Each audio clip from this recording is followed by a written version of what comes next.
Assalamualaikum warahmatullahi wabarakatuh. Eh, Balik lagi dengan Latifah.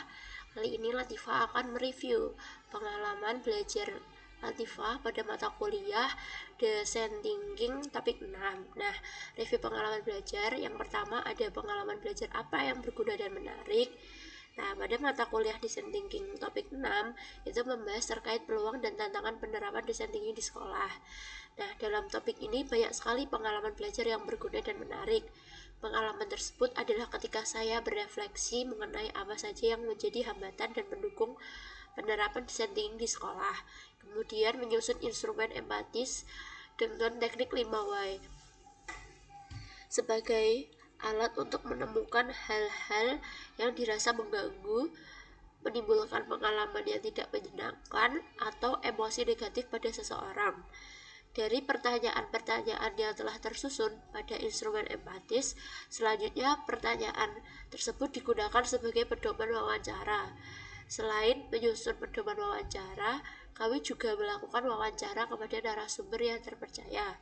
Kemudian pada pertanyaan yang kedua itu pengalaman belajar apa yang berguna tapi kurang menarik. Nah, di sini menurut saya seluruh pengalaman belajar pada topik 6 mata kuliah Design Thinking sangat berguna dan cukup menarik untuk dipelajari oleh seorang calon guru, karena peluang dan tantangan tentunya akan dijumpai oleh setiap guru ketika melakukan penerapan Design Thinking di sekolah. Maka dari itu sangat penting materi ini disampaikan guna menjadi bahan pertimbangan bagi guru ke depannya. Selain itu, konsep Design Thinking belum banyak diketahui oleh kalangan guru, jadi masih seru dan menarik untuk dipelajari. Dan yang pertanyaan ketiga, pengalaman belajar apa yang menarik tapi kurang berguna? Nah, pada topik 6 ini merupakan pengalaman belajar baru, di mana saya diarahkan untuk memahami hambatan dan keuntungan mempelajari konsep Design Thinking, hingga melakukan wawancara pada orang yang lebih ahli. Hal tersebut tentunya menarik untuk dilakukan, karena menambah wawasan kita sebagai calon guru. Mempelajari penerapan Design Thinking di sekolah juga termasuk pengalaman belajar yang berguna untuk nanti dilaksanakan di ruang kelas. Jadi, dapat disimpulkan bahwa tidak ada pengalaman belajar yang sia-sia. Kemudian, pertanyaan yang keempat, pengalaman belajar apa yang tidak menarik dan tidak berguna dalam konteks sebagai calon guru? Nah, dalam konteks saya sebagai calon guru pada topik 6 Design Thinking merupakan pengalaman belajar yang berguna dalam membantu saya mempertimbangkan langkah matang mana yang dapat saya ambil pada proses pembelajaran. Dan tentunya pengalaman tersebut menarik untuk dipelajari oleh para calon guru. Kemudian refleksi pengalaman belajar. Nah, apa saja sih yang terjadi di pengalaman belajar ini? Lalu pada alur M atau mulai diri, saya diberikan 2 pertanyaan sebagai pemantik mengenai hambatan dan dukungan apa saja yang dilalui ketika penerapan Design Thinking di sekolah. Kemudian pada alur E atau eksplorasi konsep terdapat pemaparan materi mengenai implementasi Design Thinking dalam praktik pendidikan dengan menyertakan beberapa sumber belajar.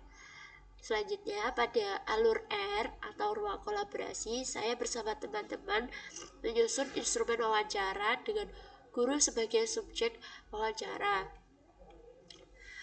Pada alur D atau demonstrasi kontekstual dilakukan wawancara langsung pada 2 guru matematika sesuai pada pedoman wawancara yang telah disusun pada ruang kolaborasi. Pada alur E atau elaborasi pemahaman, diminta membuat empati mapping berdasar pada hasil wawancara yang dilakukan dengan guru. Pada alur K atau koneksi antar materi, diminta untuk mendefinisikan peluang dan tantangan pada penerapan Design Thinking dalam berbagai konteks sekolah. Pada alur A atau alur yang terakhir, aksi nyata, diminta mengimajinasikan dalam bentuk gambar tentang keberhasilan penerapan Design Thinking di sekolah. Kemudian, mengapa hal tersebut dapat terjadi? Nah, hal tersebut dapat terjadi karena yang Apa yang telah dipelajari pada topik 6 ini merupakan langkah-langkah terciptanya gambaran apabila design thinking dapat diterapkan dengan baik di sekolah. Maka, langkah mengidentifikasi hambatan dan tantangan dalam penerapan design thinking di sekolah harus dilewati terlebih dahulu. Kemudian menyusun pedoman wawancara dengan subjeknya adalah guru sebagai bentuk pengidentifikasian apa saja yang menjadi hambatan dan yang mampu menjadi pendukung apabila design thinking akan diterapkan di sekolah.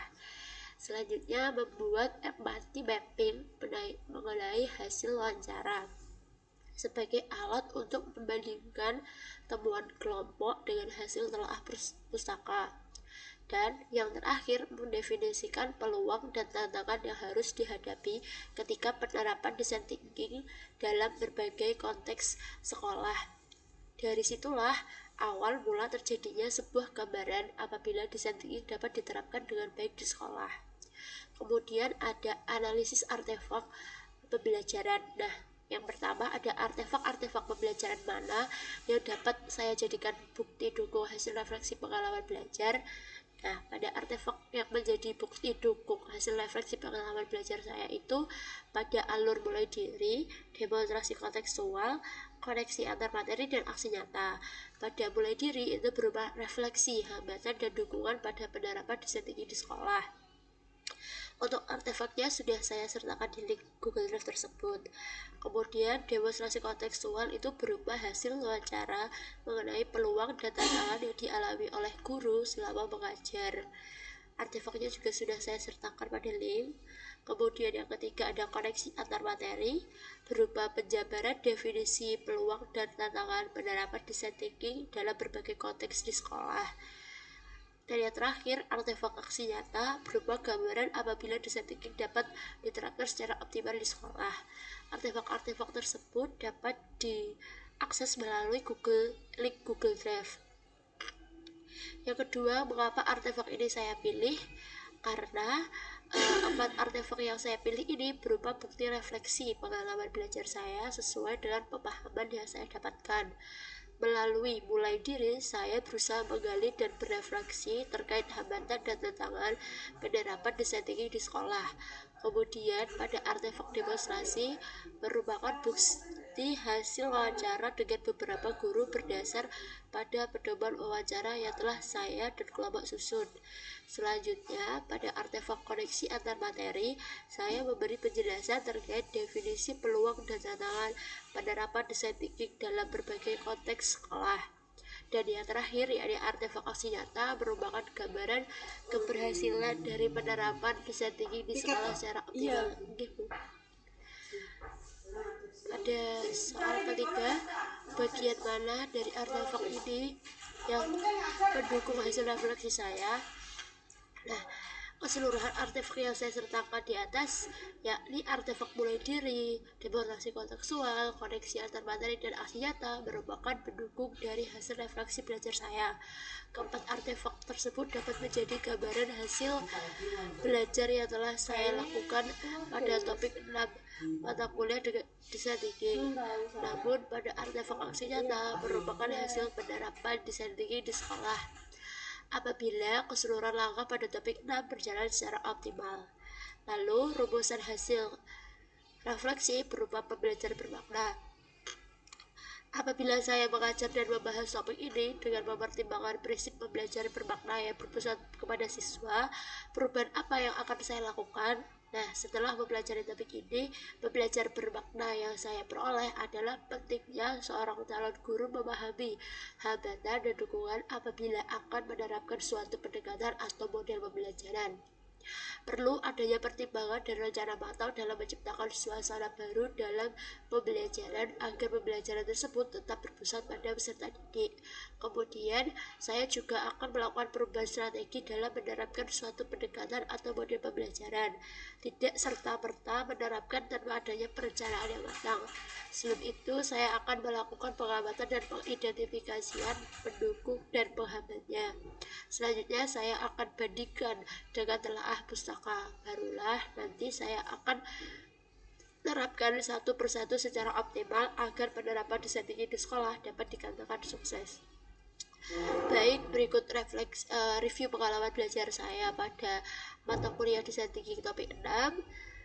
Selamat bertemu di review pengalaman belajar selanjutnya. Terima kasih. Wassalamualaikum warahmatullahi wabarakatuh.